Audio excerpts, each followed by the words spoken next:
ஓம்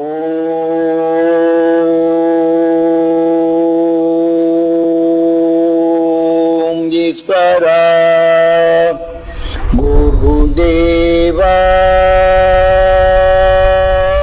இடைநிலையான நட்சத்திரங்கள் மோதலில் ஊடுரும்போது மரத்தின் மேல் பட்டால் மரத்துக்கு ஊடுருவி அது தன் இனத்தை எடுத்து இது கருகி விட்டு விடுகின்றது. நிலத்தின் கெட்டால் நடு மையமான பூமியின் நிலைகள் கொண்டு அடைகின்றது.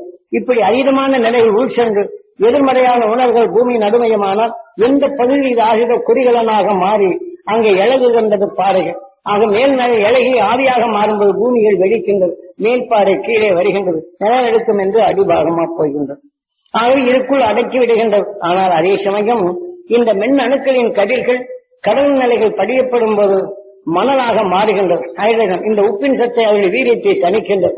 ஆக கடல்களில் பாயும் நிலைகள் எல்லாம் மணலா மாற்றி மணலின் நிலைகள் வரப்படுவதால் இப்படி மின் அணுக்களின் தொழில் உறப்பும் போது கடல்களில் வரக்கூடிய மணல் இத்தகைய நிலைகள் பெற்றது.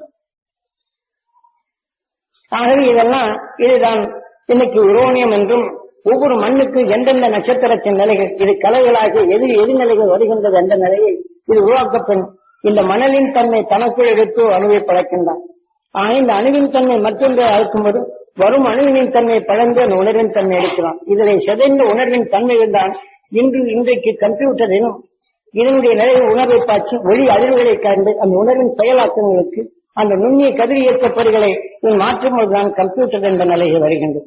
ஆக ஒவ்வொரு அவனவன் கண்டு உணரும் உணர்வின் தன்மை இயற்கை நிலைகள் எப்படி வருகிறது என்ற நிலை இப்படி மின் அணுவின் கதிரியக்கனுடைய நிலைகள் ஒரு காந்த புலனறிவில் கவரப்பட்டு இதுவே கம்ப்யூட்டர் என்று ஒரு காந்தத்தை கவரும் உணர்வின் தன்மையை இது பதிவு செய்து உணர்வின் அறிவானப்படும் எதிர் உலகின் தன்மையை மின் அணு போன்ற இந்த உணர்வின் தன்மை தோணும். ஆக இந்த உணர்வுக்கொப்ப அந்த உணர்வின் தன்மை எதுவாகின்றதோ இந்த ஒவ்வொரு உணர்வுக்கொப்ப இந்த உருவத்தின் காட்டமணி என்று ஒரு மனிதன் பல மண்ணிக்கு ஒரு 10 ஆண்டு ஒரு 40-100 ஆண்டுகளுக்கு முன் வாழ்ந்தான். அவருடைய வம்சவடியில் இருந்தால் அவர் ரூபங்கள் எப்படி இருக்கிறது காணலாம். அந்த உணர்வின் தன்மை பதிவாக்கி இந்த கம்ப்யூட்டரின் எதிர் அலைகளை எடுத்துக்கொண்டால் இந்த ஒளியின் அதிர்வுகளை எடுத்துக்கொள்கின்றன 1000 மடங்கு அதை கூட்டுகின்றான். மீண்டும் அந்த உணர்வின் எதிர்வலைகள் வரப்படும் போது இவர் வாழ்ந்த உணர்வு இங்கே பதிந்தை எடுத்து அந்த மனிதன் ரூபத்தை கொடுக்கின்றது. இன்று விஞ்ஞானி அதை காட்டுகின்றான். இதைப்போல அன்று மெய்ஞானின் உணர்வை நாம் காண முடியும். அவனின் விளைந்த உணர்வு உங்களுக்குள் பதிவாக்கப்படும் போது இந்த உணர்வின் தொடர்ந்து எடுத்தால் அவன் கற்றுணர்ந்த உணர்வின் தன்மை அவன் ஒளியான உணர்வின் தன்மை நீங்கள் ஒளியாக முடியும். சில பேர் நினைச்சுவாங்க சாமி விஞ்ஞான அறிவில் எங்கே போயிட்டு என்ன எங்கே மூலையில் இருக்கிறார் அப்படின்னு. ஆனா விஞ்ஞான அறிவின் நிலைகள் எப்படி இருக்கிறது மெய்ஞானுடைய அறிவுகளுக்கும் எப்படி இருக்கிறது குருநாதர் எல்லாம் இயற்கை நிலைகளை அது இயக்கத்தை எப்படி என்று கற்றுணர்ந்த பின் தான் உங்களுக்கு இது உபதேசிக்கும். காலம் வரும்போதெல்லாம் உங்களுடைய உணர்வு கொப்ப காலத்தின் மாற்றது கொப்ப அதை நுகர்ந்து வரும்போது அந்தந்த காலத்தின் உணர்ச்சிகள் அது கவர்ந்து உங்களுக்குள் பதிவு செய்யுங்கள். நீங்க சொன்னதெல்லாம் வேறு விதமா இருக்கும். அதன் உணர்வின் வளர்ச்சி வரப்படும் இந்த இயக்கின் தண்ணி உங்களை நீங்கள் அறிவும் உணர்வுக்கு தர வேண்டும் என்று இருக்குதானே. இந்த உடலுடைய எத்தனை காலம் நமக்கு சதமற்ற உடல் என்றுக்கும் நிலையானது உயிர்.